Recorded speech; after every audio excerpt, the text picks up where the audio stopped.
Hey Rad World, today we're going to be talking about Star Wars: The Last Jedi. So I just got out of the movie, and I'm gotta say that this is more of a reaction than a review. I'm still trying to gather my thoughts on how I feel on a lot of the decisions that were made, but no spoilers in this review. This is going to be kind of a little bit of a vague review. We're going to do a spoiler review on Monday, so be sure to tune into that. That's going to be a live spoiler review with me and Rebecca and Dan and maybe some other people too. But right now I'm just trying to gather my thoughts. As far as the movie itself, it is a very entertaining film from beginning to end. This is Rian Johnson directed. I've been a really big fan of Rian Johnson since Brick. I loved Brick. I loved The Brothers Bloom. I love Looper. Like, he is a director that I've followed for a long time, and I've really enjoyed his films. And that's what this movie feels like to me. It feels like a Rian Johnson movie, and I don't know. I think the issue that I currently am facing in my mind is I don't know that tonally this feels like a Star Wars movie. I enjoy this movie a heck of a lot more than I enjoyed Rogue One, but I will say that I think what Rogue One does really well is that tonally, Rogue One feels very much like a Star Wars movie. What this movie does really well is that it defies expectations, and not in a good way or a bad way, necessarily.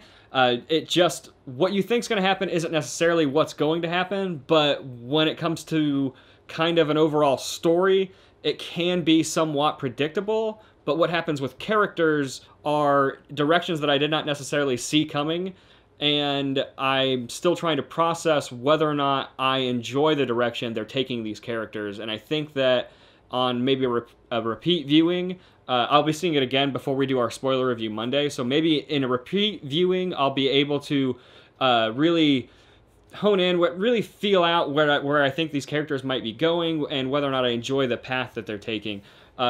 Performance-wise, Mark Hamill is amazing in this movie. It might be his best performance that he's ever given in a live-action scenario. I will always love him as the voice of the Joker, probably the most outside of Luke Skywalker. But this performance as Luke Skywalker is definitely, his best performance as the character. Adam Driver is amazing as Kylo Ren. I love the layers that this character has. He is not a villain that we see a lot in movies. He's a villain with a lot of depth to his character and a lot of layers, and I appreciate that, and I appreciate the direction that Rian Johnson is taking his character in particular, and I appreciate the performance that is given by Adam Driver. I absolutely love Kylo Ren.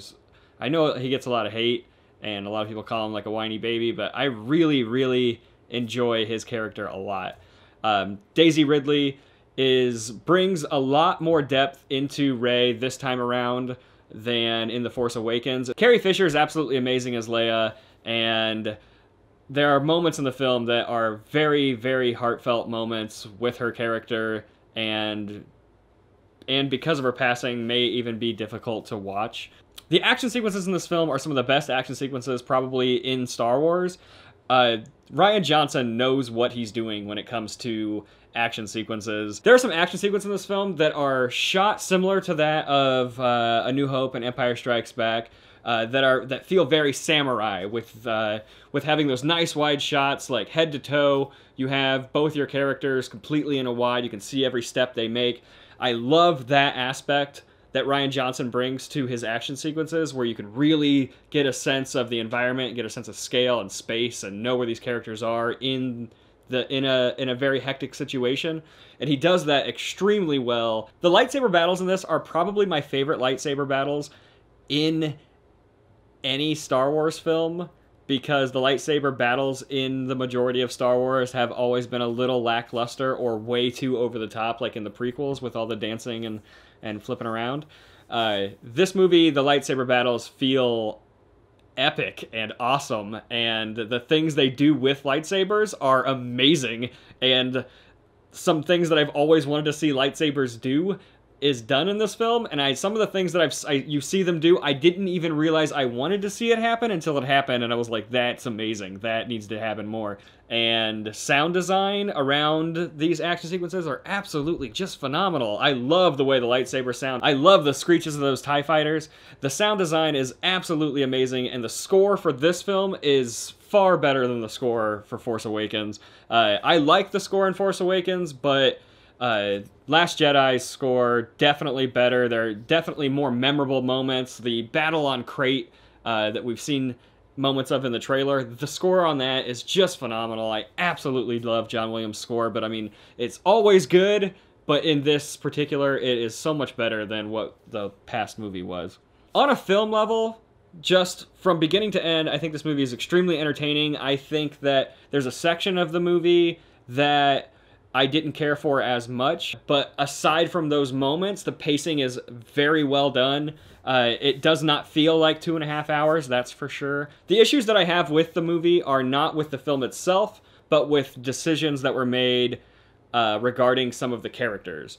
So I don't know if I can hold that against it, because I don't know where these characters are going in Episode 9. So with that said, I think I'm going to wrap this review up right here. I am not going to score it. I'm not going to score it this time. Just go out and see it. Alright, so if you enjoyed this review, be sure to hit that like button, hit that subscribe button for more reviews just like this one, as well as we've got vlogs on the channel, we've got sketches, we've got video game shows. We're going to have a lot more content coming your way. With Discipline December, I'm putting out a video every single day of the month, so be sure to subscribe, and I'll see you guys tomorrow with more rad entertainment.